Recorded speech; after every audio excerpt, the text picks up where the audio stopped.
로마서 8장 1절부터 11절 말씀을 교대로 한 절씩 읽겠습니다. 로마서 8장 1절부터 11절 교대로 읽고 마지막 절은 함께 읽겠습니다.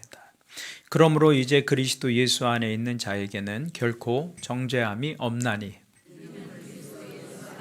생명의 성령의 법이 죄와 사망의 법에서 너를 해방하였음이라. 율법이 육신으로 말미암아 연약하여 할 수 없는 그것을 하나님은 하시나니 곧 죄로 말미암아 자기 아들을 죄 있는 육신의 모양으로 보내어 육신의 죄를 정하사 육신을 따르지 않고 그 영을 따라 행하는 우리에게 율법의 요구가 이루어지게 하려 하심이니라. 육신을 따르는 자는 육신의 일을, 영을 따르는 자는 영의 일을 생각하나니 육신의 생각은 사망이요 영의 생각은 생명과 평안이니 육신의 생각은 하나님과 원수가 되나니 이는 하나님의 법에 굴복하지 아니할 뿐 아니라 할 수도 없음이라. 육신에 있는 자들은 하나님을 기쁘시게 할 수 없느니라. 만일 너희 속에 하나님의 영이 거하시면 너희가 육신에 있지 아니하고 영에 있나니 누구든지 그리스도의 영이 없으면 그리스도의 사람이 아니라. 주께서 너희 안에 계시면 몸은 죄로 말미암아 살아있는 것이니라. 같이 읽겠습니다. 예수를 죽은 자 가운데서 살리신 이의 영 너희 안에 거하시면 그리스도 예수를 죽은 자 가운데서 살리신 이가 너희 안에 거하시는 그의 영으로 말미암아 너희 죽을 몸도 살리시리라. 아멘. 우리 예배 오신 여러분들을 다시 한번 환영합니다. 우리 옆에 분들과 인사하겠습니다. 하늘 복 많이 누리십시오. 감사합니다. 감사합니다.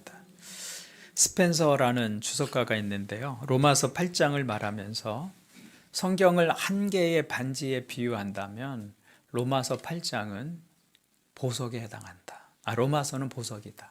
그리고 로마서 8장은 그 보석 중에 가장 빛나는 면이다. 이렇게 표현을 했어요. 그러니까 로마서 8장이 담고 있는 내용이 그만큼 중요하다. 그런 이야기죠. 그럼 로마서 8장의 주제는 뭘까요? 로마서 8장의 주제를 한 단어로 이야기하면 성화라고 말할 수 있습니다. 성화. 성화라는 말은 거룩하게 되어진다. 그런 뜻입니다. 거룩하게 되어진다. 주님을 믿고 구원받은 우리가 어떻게 이 땅을 살아가면서 하나님을 닮아가고 또 거룩하게 변화하여질 수 있는가. 그것에 대해서 로마서 8장은 이야기하고 있습니다. 그런데 이 성화에 대해서 두 가지 잘못된 이해가 있습니다. 하나는 노력으로 이루어지는 성화다 이렇게 이해하는 것입니다. 구원은 우리가 은혜로 받는 것이지만 성화는 우리의 노력으로 이루어내야 한다. 그렇게 생각하는 잘못된 생각이 있습니다. 물론 성화, 거룩하게 되어지고 하나님의 성품을 닮아가는 삶을 살기 위해선 우리 노력 필요합니다. 노력 없이 그게 자연스럽게 생기진 않아요. 그러나 성경은 내 힘과 노력만으로 성화를 이룰 수 있다고 말하지는 않습니다. 그런데도 많은 사람들이 성화는 내 노력으로 이루는 것이다 생각을 가지고 있습니다. 그래서 그 성화, 거룩하게 되려는 그 일을 내 노력으로 이루려고 하다가 어떤 사람들은 금욕주의에 빠집니다. 육체가 자꾸 정욕을 향해 가니까 육체를 못 살게 굴어야 거룩하게 된다 생각하고 금욕주의를 향해 가지요. 또 어떤 사람은 율법주의에 빠지기도 합니다. 율법주의에.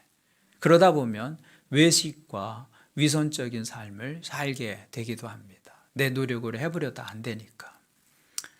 그런데 성경은 성화를 우리 자신의 힘으로 이룰 수 있는 것이다 라고 말씀하고 있지 않습니다. 구원은 은혜로 얻지만 성화는 우리의 노력과 행위로 이루어지는 것이다. 그렇게 생각하는 것은 성경적인 견해가 아니다. 두 번째 잘못된 견해는 성화의 불가능성을 이야기하는 것입니다. 성화는 아예 이룰 수 없는 것이다. 그러면서 아예 포기하는 것이죠. 노력해도 안 되니까 그건 이룰 수 없는 목표야 라고 생각하는 것입니다. 여러분 노력해도 잘 안 되는 부분이 있잖아요. 기도해도 안 되고 성경 공부, 제자 훈련 받아도 안 되고 늘 넘어지는 부분이 있지 않습니까? 그래서 성화는 불가능한 요구구나. 그렇게 생각하고 포기해 버리는 것이죠. 근데 오늘 말씀이 성화에 대해서 말씀하고 있는 것은 우리가 어떻게 거룩하게 되는 삶을 살 수 있는가, 어떻게 성화를 이루어 갈 수 있는가. 로마서 8장이 성화에 있어서 가장 중요한 한 요소를 말씀하고 있는데 그 한 단어로 말하면 그것은 성령님입니다. 성령님. 성령님과 함께 성화를 이루어가는 거예요. 로마서 8장을 읽어보면 성령이라는 단어가 19번 등장합니다. 두 절마다 한 번꼴로 성령님의 이야기가 나와요. 그래서 로마서 8장을 성령장이다 이렇게 말하기도 합니다. 구원받은 우리가 내 노력으로 성화를 이루어내는 것은 가능하지 않아요. 성경은 아니라고 말해요. 성화가 불가능한 것이 아니라 가능한데 그러면 어떻게 가능한 것이냐? 그것은 성령 하나님의 도우심을 통해서 가능하다 이렇게 말씀하고 있는 것이죠. 그래서 성령님의 사역 가운데 가장 중요한 사역이 뭐냐면 주님께서 승천하시기 전에 성령님에 대해서 이렇게 가르쳐 주셨어요. 요한복음 16장을 보시면 주님께서 성령님에 대해서 이렇게 말씀하십니다. 그러나 진리의 성령이 오시면 그가 너희를 모든 진리 가운데로 인도하시리니. 예수님께서 성령님을 무엇이라고 부르셨어요? 진리의 성령이라고 부르셨어요. 그러니까 진리의 성령님은 성령님의 별명이에요. 그 진리의 성령님께서 우리 가운데 오셔서 하시는 가장 중요한 일이 무엇입니까? 우리를 모든 진리 가운데로 인도하시는 거예요. 그래서 진리의 성령님이다라고 하시는 것이죠. 우리는 성령님 이렇게 이야기하면 뜨거움을 연상합니다. 어떤 신비한 경험을 연상하고 은사를 연상합니다. 근데 성령님의 주된 사역은 그런 것이 아닙니다. 성령님의 주된 사역은 뭐예요? 진리의 사역이에요. 그래서 진리의 성령님이에요. 우리를 진리로 인도하시는 것이 성령님의 주된 사역입니다. 그래서 로마서 8장을 보시면 성령님은 우리를 성화로 이끌어 주시는데 무엇을 통해서 성화로 이끄시느냐? 진리를 깨닫게 하심으로 우리의 삶을 성화로 이끄신다라는 것입니다. 그럼 어떤 진리를 깨닫는 거냐? 성령님을 통해서 어떤 진리를 깨닫게 되는 것인가?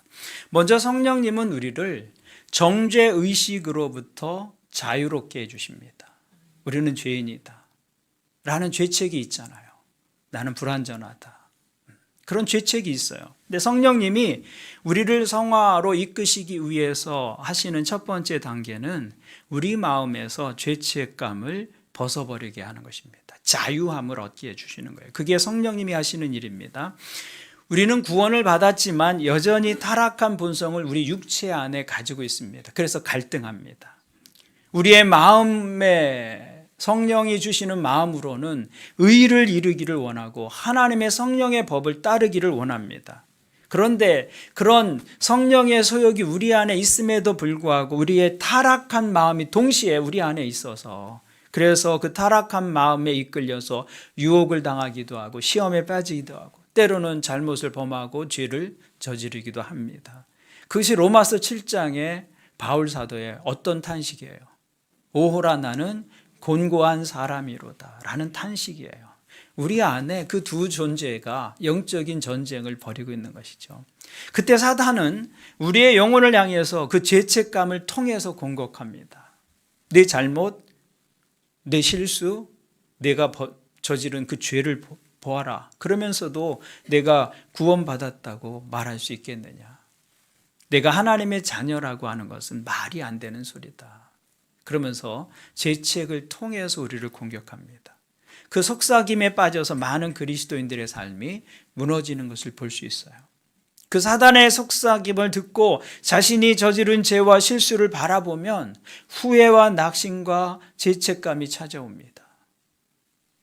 그러다가 삶에 예기치 않은 일이라도 만나게 되면 그 잘못과 그 죄책감이 떠오르면서 그래 하나님이 나를 치시는 거야. 이런 생각으로 나아가게 됩니다. 그리고는 하나님은 나를 사랑하시지 않는다. 하나님이 나를 버리셨다라는 생각도 갖게 되는 것이죠. 그 죄책감에 빠져서 얼마나 많은 성도들이 하나님을 오해하는지 모릅니다. 그 죄책감이 하나님을 보는 눈을 왜곡시키는 것입니다. 하나님은 여전히 우리를 사랑하시고 그 용서에는 변함이 없으시고 우리를 향한 자비와 긍휼은 조금도 변함이 없는데 내 마음속에 죄책이라고 하는 렌즈를 가지고 하나님을 보니까 하나님께서 내게 행하시는 일이 예전과 같지 않은 거예요. 벌 주시는 것 같고 나를 버리시는 것 같고 나를 더 이상 사랑하시지 않는 것 같습니다. 그래서 하나님을 오해합니다.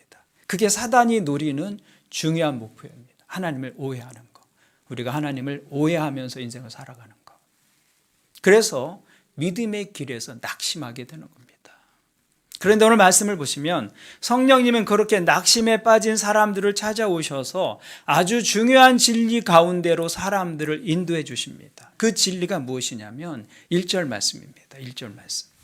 그러므로 이제 그리스도 예수 안에 있는 자에게는 결코 뭐가 없어요? 정죄함이 없나니. 사단은 넌 죄인이다. 넌 하나님의 은혜로도 너는 구제불능한 죄인이다. 넌 은혜를 입고도 그렇게 살 수밖에 없는 그런 타락하고 못된 존재다라고 계속 우리의 죄책을 건드리지만 성령님께서 우리에게 말씀하시는 건 뭐예요? 그러므로 이제 그리스도 예수 안에 있는 자에게는 뭐가 없어요? 결코 정죄함이 없나니. 이 말씀이 약속하고 있는 것이 무엇입니까? 누구든지예요. 누구든지. 어디 안에 있으면? 그리스도 예수 안에 있으면 정죄함을 받지 않는다. 여러분, 정죄함이 뭐예요? 유죄로 인정받는 거예요. 판사가 당신은 유죄입니다. 그게 정죄예요. 그런데 하나님께서 놀라운 말씀을 하시는 것이죠. 그것은 누구라도 어떤 삶을 살았던 사람이라도 예수 그리스도 안에 있기만 하면 어떤 정죄함도 당하지 않는다. 그것을 강조하기 위해서 성경은 결코라는 말을 썼어요. 결코 정죄함이 없나니.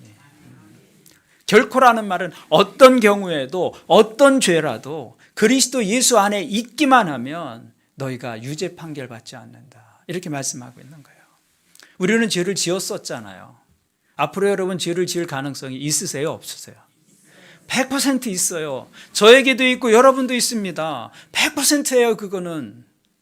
그런데 그럼에도 불구하고 어떻게 우리가 유죄 판결을 받지 않는다고 말할 수 있어요? 앞으로 죄를 지을 확률이 100%인데 그 이유를 본문은 이렇게 설명하고 있는 것이죠. 2절을 보시면 2절. 이는 정죄함이 없나니 이는 이유를 설명하는 거잖아요. 이는 그리스도 예수 안에 있는 생명의 성령의 법이 죄와 사망의 법에서 너를 해방하였습니다. 우리가 어떤 법 아래서 노예로 있었다는 거예요. 죄와 사망의 법 아래 노예로 있었는데 생명의 성령의 법이 너희를 죄와 사망의 법에서 해방시켰다. 여기 죄와 사망의 법이 무엇입니까? 그것은 우리가 가지고 살아왔던 율법을 말하는 거예요.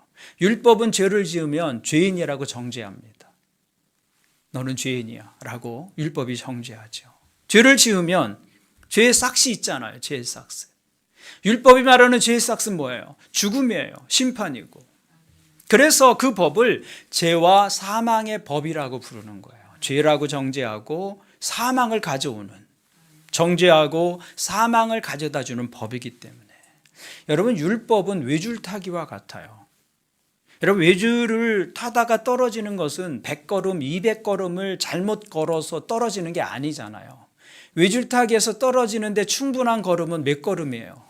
한 걸음이에요. 한 걸음. 한 번만 실수하면 떨어지는 거예요. 100걸음을 실수해야 떨어지는 게 아니고 한 번 잘못 디디면 그냥 떨어지는 것이죠. 율법은 그런 외줄타기와 같아요. 그래서 율법 앞에서 온전한 사람이 없는 거예요. 인간이 아무리 노력해도 소용이 없는 이유는 한 걸음에 떨어지고 마는 외줄타기와 같기 때문에 그래요. 그래서 율법은 한 걸음도 잘못된 걸음을 허용하지 않아요. 한 걸음만 잘못 걸어도 떨어지고 말고 사망에 이르는 것, 그것이 율법이다. 그래서 죄와 사망의 법이에요.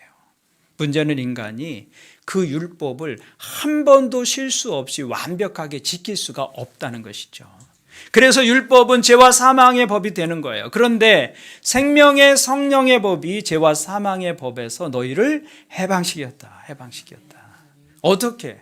생명의 성령의 법이 우리를 해방시키셨어요. 3절과 4절을 보시면 이렇게 설명하고 있어요. 율법이 육신으로 말미암아 연약하여 할 수 없는 그것을. 이게 외줄타기란 말이에요. 외줄타기. 그래서 우리 육체가 율법의 요구를 이룰 수가 없는 거예요. 한 번만 실수해도 떨어지고 마니까. 육체가 연약해서 할 수 없는 그것을 누가 하세요? 하나님은 하시나니 곧 죄로 말미암아 자기 아들을 죄 있는 육신의 모양으로 보내어 육신의 죄를 정하사 육신을 따르지 않고 그 영을 따라 행하는 우리에게 율법의 요구가 이루어지게 하려 하심이니라. 우리는 율법의 요구를 따라 살 수 없어요. 그래서 죄와 사망의 법 아래에 있었는데 하나님께서 하신 일이 무엇이냐? 우리를 위해서 독생자 예수 그리스도를 보내주셨다는 것이죠. 그냥 보내주신 것이 아니라 죄 있는 육신의 모양으로 보내셨어요. 그래서 육신의 모양으로 오신 주님께서 우리가 지은 모든 죄를 짊어지시고 갈보리 언덕으로 가신 것이죠. 그리고 우리의 모든 죄값을 당신의 피를 흘려주심으로 다 갚으셨습니다. 내가 유죄 판결 받아서 벌을 받아야 하는데 그것을 누가 당하셨다는 거예요? 하나님의 아들 예수 그리스도께서 대신 정죄를 받으신 것입니다. 그렇게 해서 예수님께서 뭘 이루신 거냐면 율법의 요구를 다 이루신 거예요. 그래서 율법은 더 이상 우리에게 아무것도 요구할 수 없게 된 것입니다. 여러분, 그것을 믿는 것이 믿음이에요. 제가 초등학교 다닐 때 비교적 모범생이었습니다. 근데 한번 되게 혼난 적이 있어요. 학교에 담장이 있었는데 시멘트로 만든 직사각형의 판넬을 위에서부터 꽂아갖고 담장을 옛날엔 쌌어요. 이렇게 기둥 세우고 이렇게 그 시멘트 그 널판지 같은 걸 이렇게 위에서 꽂아갖고 담장을 쌌단 말이죠. 그 두께가 한 4cm, 뭐 4, 5cm쯤 됐겠죠. 근데 제가 그때 이제 태권도를 한참 배울 때였어요. 근데 발로 차면 저게 깨질 것 같은 거예요. 근데 꼭 차고 싶은 마음이 드는 거예요. 그래서 친구한테 야 저거 내가 발로 차면 깨질 것 같은데 그랬더니 어림없다는 거예요. 어림없다는 거. 그래서 깨지면 네가 물어내 하고서 내가 옆차기로 신껏 찼어요. 근데 깨지고 말았어요. 근데 한 장만 깨진 게 아니라 한 장이 깨지면서 위에 있는 게 내려오면서 같이 깨졌어요. 그래서 두 장이 깨져버렸어요. 학교 소사가 보고서 우리를 불렀어요. 그 사이에 친구는 도망가고 저만 붙잡혔어요. 그래서 이제 교무실에 끌려가서 선생님한테 되게 혼나고 결국 아버지께서 오셔서 담장을 보수하는 비용을 물어주셔야 했어요. 근데 아버지가 오셔서 물어주셨어요. 그러면 그 일은 이제 어떻게 된 거예요? 해결이 된 것이죠. 부모님이 보상했지만 잘못은 네가 했으니까 넌 계속 벌 받아야 돼. 그거는 있을 수 없는 일이죠. 왜냐하면 이미 누군가 나를 대신해서 그 일에 대해서 보상하고 변상을 했기 때문에. 근데 바로 그것이 어디서 일어났다는 거예요? 십자가 위에서 일어났다는 것이죠. 내가 갚아야 할 죄책이고 내가 갚아야 할 그 율법의 요구인데, 그런데 예수님께서 십자가 위에서 우리의 죄의 짐을 대신 짊어지시고 율법의 요구를 다 이루셨다는 거예요. 그래서 우리가 당해야 할 그 징계를 대신 받으시고 죄의 값을 다 지불해 주셨어요. 주님께서 다 이루었다. 그 말이 다 갚았다 그런 뜻이거든요. 다 갚았다. 그래서 이제는 누구도 우리를 정죄할 수 없게 된 거예요. 누가 갚으셨기 때문에. 예수 그리스도께서 갚아주셨기 때문에. 그래서 우리는 완전히 의로운 자가 되었다는 것이죠. 그래서 그리스도 예수 안에 있는 자는 뭐가 없다는 거예요? 결코 정죄함이 없다. 결코. 예수님께서 과거에 우리가 지은 모든 죄뿐만이 아니라 미래에 죄 지을 수 있는 모든 죄의 가능성까지도 다 짊어지신 거예요. 그래서 우리는 앞으로도 100% 죄 지을 가능성이 있는 사람들이지만 그럼에도 불구하고 우리는 정죄당하지 않는다. 여러분이 착해서가 아닙니다. 예수님께서 우리의 죄를 대신 짊어지셨기 때문이에요. 그러므로 이제 그리스도 예수 안에 있는 자에게는 결코 정죄함이 없다. 여러분 그것을 믿으시기를 바랍니다. 예수 그리스도를 믿을 때 성령님께서 우리 안에 오셔서 이것을 깨닫게 해주신다는 거예요. 깨닫게 해주신다. 그래서 우리가 진정으로 그리스도 안에 있으면 이 죄책으로부터 자유로워져야 한다. 그 죄책은 해결되지 않는 죄책은 사단으로부터 오는 거예요. 진정한 믿음은 그 주님의 대속의 은혜를 나의 삶에 적용시키는 거예요. 십자가의 은혜를 가져다가 내 삶에 적용시키는 것이죠. 그래서 죄책에 매여서 사는 것이 아니라 이제는 하나님의 은혜에 감사하며 살게 되는 겁니다. 그게 삶의 전환이에요, 전환. 그 은혜 때문에 감사해서 죄와 짝하는 삶을 이제는 거절하고 싶어요. 나를 사랑하신 예수 그리스도의 그 희생, 그 십자가의 은혜를 생각하면 내가 어떻게 다시 죄와 짝을 할 수 있겠어요? 하나님이 아드님을 우리를 위해서 내어주신 그 십자가를 바라보면서 예수 그리스도를 십자가에 죽게 한 것이 바로 죄인데 그 죄를 십자가를 바라보면서 어떻게 다시 손잡을 수가 있겠냐고요. 그래서 하나님의 은혜에 감사해서 죄와 짝하는 삶을 거절할 수 있게 되는 것. 그리고 우리 마음속에 하나님께서 기뻐하시는 삶을 좀 살고 싶어지는 그런 마음들이 생겨나는 것이죠. 하나님의 은혜가 고맙고 감사하기 때문에. 그것이 성화의 시작이에요. 거기서부터 거룩하게 살고자 하는 삶이 시작되는 거예요. 십자가 은혜에 대한 감사, 그 고마움, 거기서부터 시작이 되는 것이죠. 하나님의 은혜 때문에 죄를 향해서 뒤돌아서지 않겠다는 결심. 나 다시는 뒤돌아서지 않을 거야. 그런 결심을 하게 되고 더 이상은 죄와 사망의 법에 매여서 살지 않겠다는 결심과 함께 우리의 성화는 시작되는 것이다. 그것이 성령님께서 우리 안에 오셔서 하시는 일이다라고 말씀하고 있는 것입니다. 그래서 성령님과 함께 동행하면서 살면 죄의 지배에서 조금씩 완전하게는 우리가 이 땅을 육신으로 사는 동안에 완전하게 벗어날 수는 없지만 조금씩 그 죄의 영향력으로부터는 벗어날 수 있게 되는 것이죠. 그래서 그것이 성화의 시작이고 과정이다.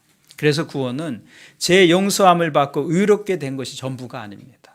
여러분 이제 죽어서 우리 천국 가게 됐습니다. 그게 전부가 아니다 그 말이에요. 그게 시작인 거예요. 그게. 그래서 성경은 구원을 적어도 세 가지 시제로 말하고 있어요. 하나의 구원이 아니라 세 가지의 구원을 말씀합니다. 첫 번째는 무엇이라고 부르는 구원이냐면 칭의라고 부르는 구원이에요. 칭의. 칭의가 뭐예요? 의롭다고 인정해 주는 것. 의롭다고 인정해 주는 것. 우리의 과거에 있었던 일들, 그 죄된 일들을 용서받고 하나님께 의롭다함을 얻는 거예요. 과거의 구원이죠. 과거의 구원. 또 다른 말로는 신분적 구원이다. 이렇게 말할 수 있어요. 신분적 구원. 죄인이었던 신분이었던 우리가, 죄인의 신분이었던 우리가 어떻게 인정을 받는 거예요? 의인이라는 신분을 얻게 되는 신분적 구원.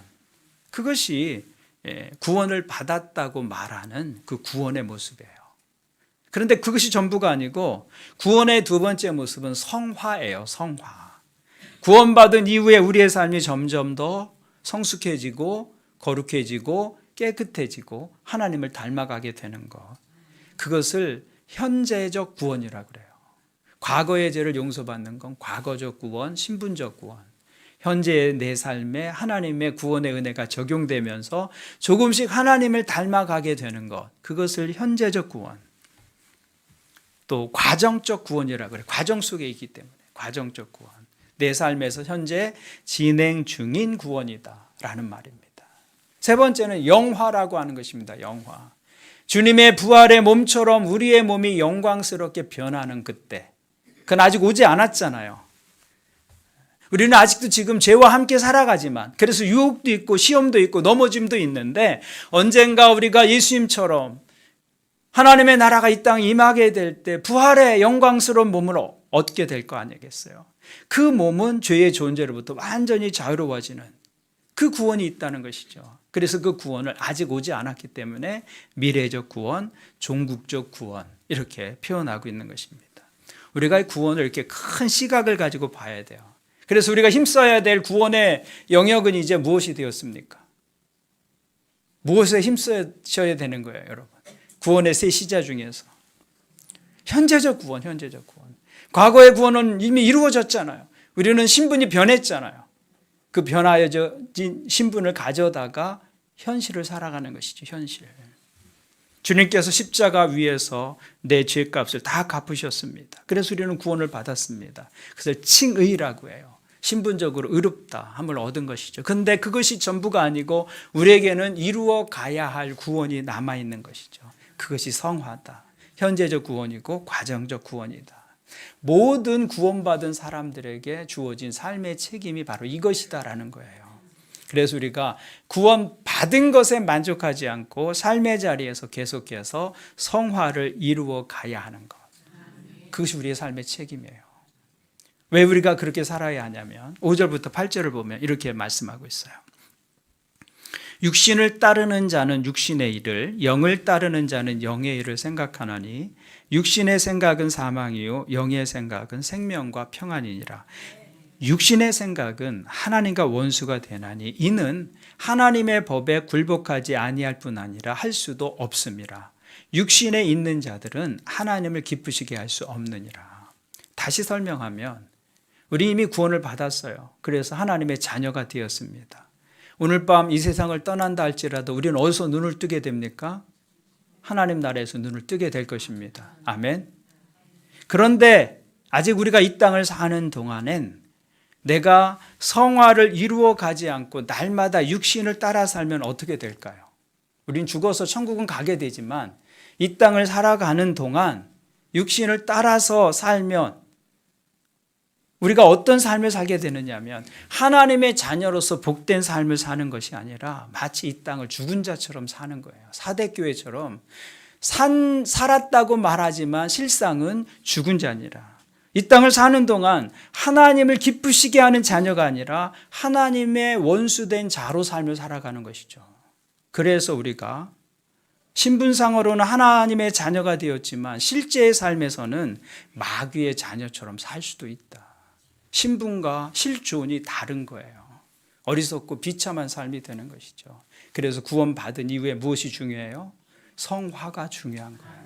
그렇지 않으면 하나님의 자녀이면서 마귀의 자녀처럼 인생을 사는 것이죠. 그래서 성령님께서 우리 가운데 오셔서 우리와 함께 해주시는 거예요. 성화를 이루어 갈 수 있도록 돕기 위해서. 그래서 마지막으로 11절을 보시면 이렇게 기록하고 있습니다. 한번 같이 읽어볼까요? 11절 시작. 예수를 죽은 자 가운데서 살리신 이의 영이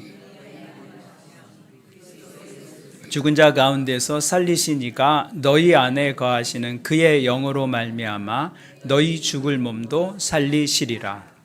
아멘. 이 말씀은 하나님께서 성령을 통해서 예수님을 죽은 자 가운데서 살리셨다고 말씀하시면서 예수님을 죽은 자 가운데서 살리신 그 하나님의 영이 우리 안에 거하시면 우리의 죽을 몸도 살리신다. 이 말씀은 타락한 육체를 이길 힘을 성령께로부터 주어진다 라고 말씀하고 있는 것입니다. 그래서 내 힘으로 할 수 없는 일을 성령님께서 우리 안에 거하시기 때문에 할 수 있게 되는 거예요.